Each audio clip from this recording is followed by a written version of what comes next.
सो बच्चों, आज का टॉपिक है कार्बोक्सिलिक एसिड एंड अमाइंस। तो चलिए मेन पॉइंट्स को हम डिस्कस कर लेते हैं एक बार। तो सबसे पहला बात है मेथड ऑफ प्रिपरेशन। तो मेथड ऑफ प्रिपरेशन में रुको, पहले थोड़ा कलर चेंज करने दो, इसमें मज़ा नहीं आ रहा। सो मेथड ऑफ प्रिपरेशन में सबसे पहला मेथड है अल्कीन से। अब इसमें दो मेथड है, हॉट KMnO4 और ऑक्सीडेटिव ओजोनोलिसिस, जिसका रिएजेंट क्या था, ozone followed by zinc and H2O2। इन दोनों रिएजेंट में से आप कोई भी रिएजेंट यूज करोगे इन प्रेजेंस ऑफ अल्कीन, तो डबल बॉन्ड टूट के या तो आपको कीटोन मिलेगा या फिर आपको कार्बोक्सिलिक एसिड मिलेगा।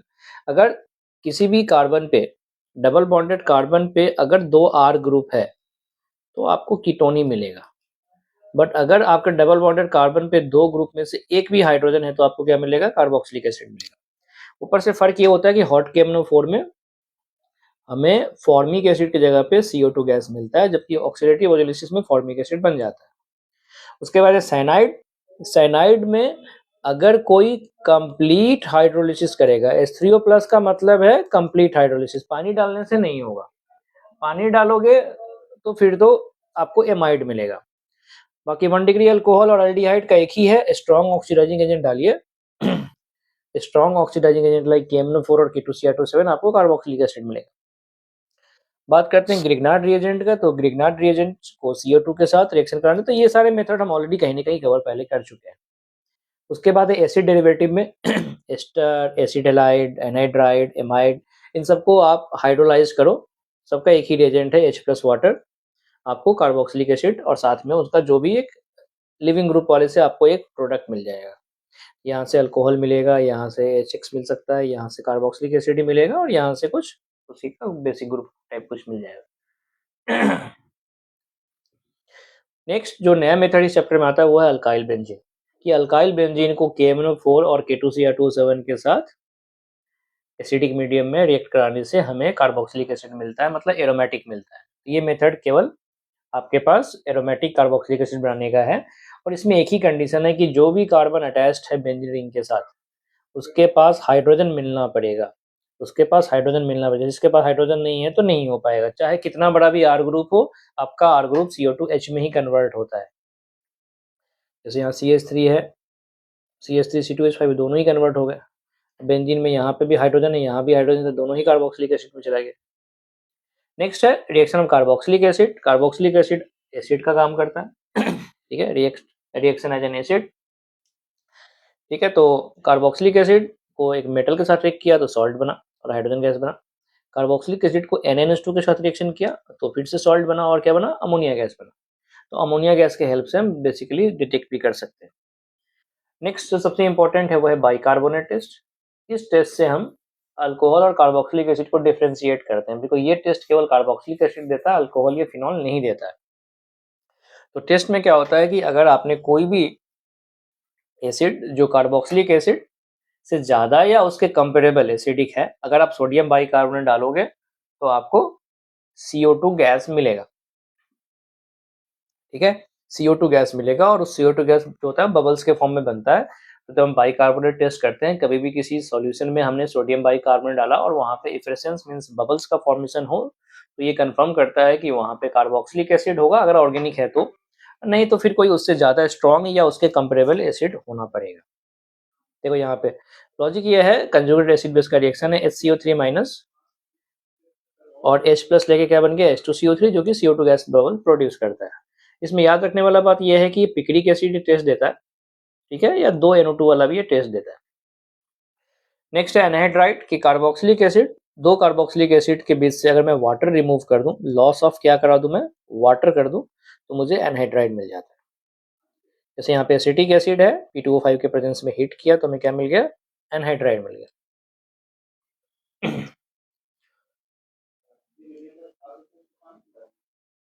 नेक्स्ट है एस्टेरिफिकेशन।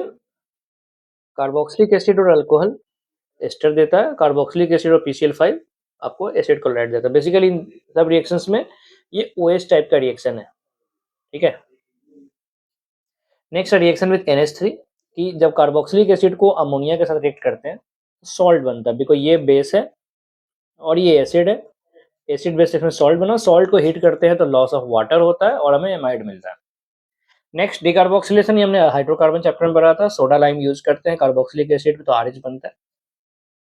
इसमें कार्बन आयन का फॉर्मेशन भी होता है इसमें कार्बन आयन का फॉर्मेशन होगा।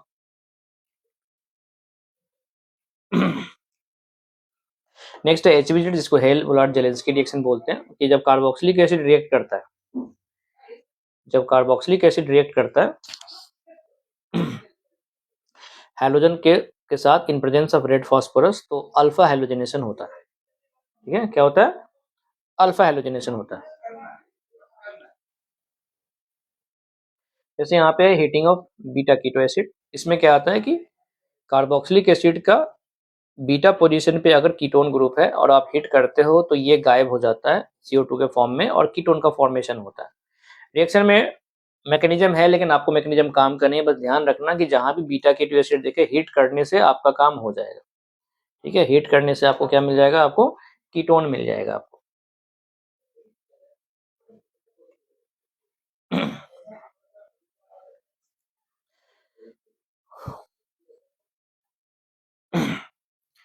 अभी मैकेनिज्म में मत जाओ, इतना ध्यान रखना है, इसमें 6 मेंबर साइक्लिक ट्रांजिशन स्टेट बनता है।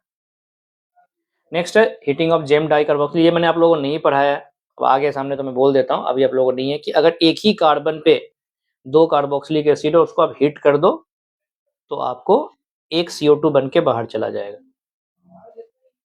ठीक है,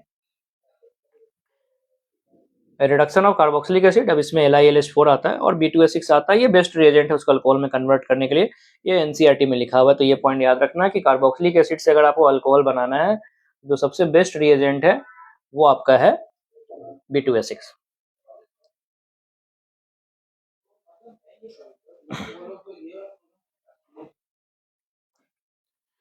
ठीक है, बट याद रखना कि B2S6 जो है वो सिलेक्टिवली कार्बोक्सिलिक एसिड को ही रिड्यूस करता है।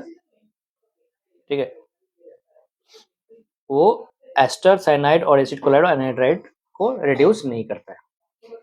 नेक्स्ट है अमाइंस, इंपॉर्टेंट चैप्टर है, मेथड ऑफ प्रिपरेशन ऑलमोस्ट हो चुका है। पहला है हॉफमैन ब्रोमोमाइड, इसका मैकेनिज्म भी हमें चाहिए। ठीक है, इसका हमें मैकेनिज्म भी चाहिए हमें कि जब एमाइड रिएक्ट करता है हैलोजन के साथ, जब एमाइड रिएक्ट करता है हैलोजन के साथ इन प्रेजेंस ऑफ एल्केली, तो हमें प्राइमरी एमाइन मिलता है। रिएक्शन नाइट्री इंटरमीडिएट भी बनता है, और हमें ये याद रखना भी एनसीईआरटी में इसी की बात करता है, RnCO इंटरमीडिएट की बात करता है। ठीक है,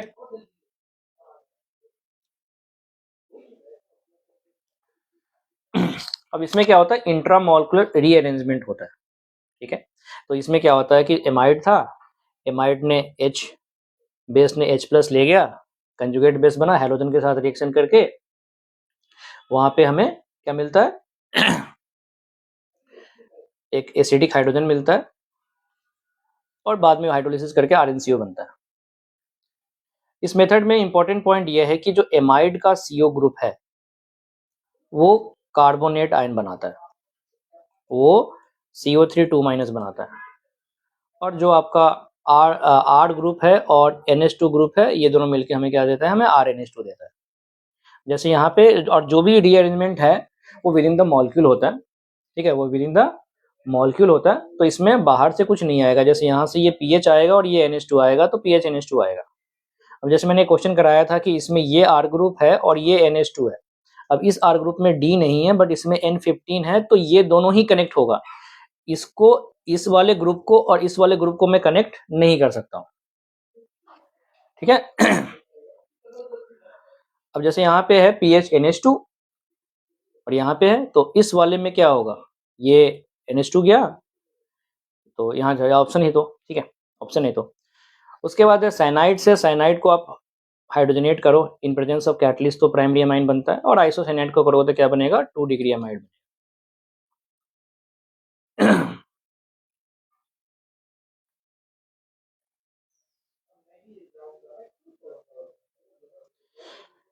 नेक्स्ट है क्लोरामीन, अब ये मेथड नहीं चाहिए, पहले आता था जरूरत। बाकी RMGX को क्लोरामीन से करोगे तो यहाँ पे नाइट्रोजन पे पॉजिटिव है और R पे माइनस है, दोनों आपस में रिएक्शन करके RnH2 बन जाता है।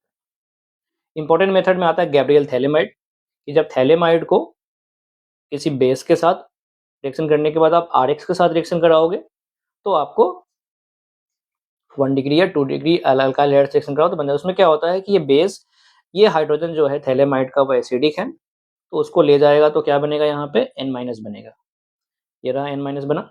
अब N- RX के साथ रिएक्शन करता है, ये रिएक्शन SN2 होता है। बस इसमें ध्यान देने वाला बात ये है कि ये RX जो होना चाहिए वो 1 डिग्री होना चाहिए मेजरली, और अगर 2 डिग्री भी है तो लेस क्राउडेड होना चाहिए, तो काम आपका हो जाएगा।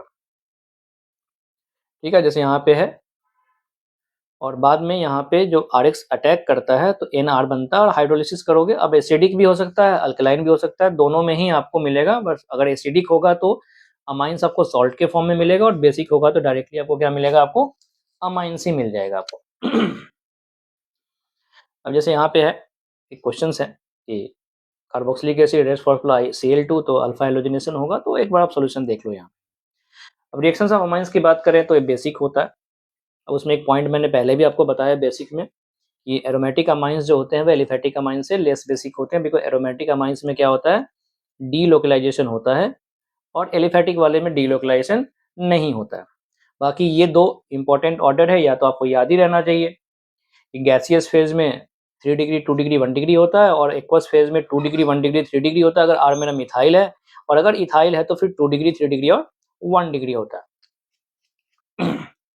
बात करें एसिड के साथ, तो प्राइमरी अमाइन HCl के साथ रिएक्शन करके हमें क्या देता है, हमें सॉल्ट देता है। ठीक है, चाहे वो HCl हो, चाहे वो H2SO4 हो, सबके साथ क्या मिलेगा, हमें सॉल्ट मिलेगा। बात करते हैं रिएक्शन एज न्यूक्लियोफाइल, तो ये बिकॉज RNH2 में नाइट्रोजन के पास लोन पेयर है, तो ये न्यूक्लियोफाइल का काम भी करेगा। ठीक है, अब ये न्यूक्लियोफाइल का काम करेगा तो ये एसिड क्लोराइड या एनहाइड्राइड के ऊपर अटैक भी कर सकता है। तो अगर आप एसिड क्लोराइड सेक्शन कराओगे तो एमाइड्स मिलते हैं, डिग्री आपको अलग मिलेगा। अब एक पॉइंट था, ये था तो इलेक्ट्रोफिलिक सब्स्टिट्यूशन का, लेकिन इसको हमने यहाँ भी डिस्कस किया था कि डायरेक्ट नाइट्रेशन एनिलीन का पॉसिबल नहीं होता है, बिकॉज इसमें रिंग टूट जाता है, तो इसको इनडायरेक्ट करते हैं, और इनडायरेक्ट करने के लिए क्या करते हैं, हम एनिलीन को पहले हम एसाइलेशन करते हैं, ताकि उसका प्लस इन पावर थोड़ा रिड्यूस हो जाए। ठीक है, प्लस इन पावर उसका रिड्यूस हो, जैसे यहाँ पे NH2 को हमने एसिड क्लोराइड सिलेक्शन किया, तो ये इसका लोन पेयर अब क्रॉस कंजुगेटेड हो गया, तो ये थोड़ा लेस एक्टिवेटेड है। अब यहाँ पे मिक्स एसिड डालोगे तो ऑर्थो और पैरा प्रोडक्ट बनेगा, मेजरली पैरा बनेगा, बिकॉज ये खुद बल्कि है, तो ऑर्थो पोजीशन पे क्या होगा, थोड़ा क्राउडिंग होगा। ठीक है, और उसके बाद आप पानी डालो तो एमाइड, अभी हम देखा था, हाइड्रोलिसिस कर लो तो एमाइड जो है वो चला जाएगा। अल्कलाइन करोगे तो NH2 आएगा, एसिडिक करोगे तो क्या आ जाएगा, वो सॉल्ट के फॉर्म में रहेगा। नेक्स्ट है कार्बाइल अमाइन टेस्ट।